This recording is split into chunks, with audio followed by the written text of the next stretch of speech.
Tak nevím, jestli se někdo z vás měl nafouklý břicho a větry teda, jo.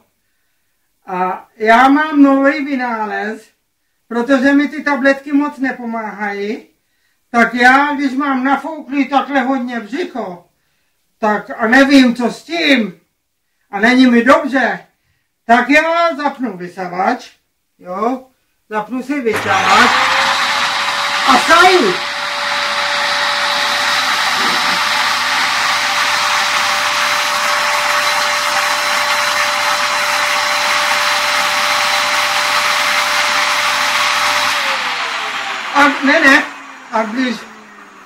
A když takhle nepomůže, tak musíte udělat takhle. Vám ukážu.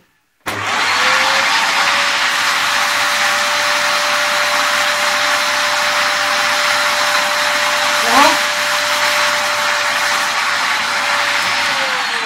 A určitě vám ty větry přejdou, protože to vysajete všechno, co máte v sobě.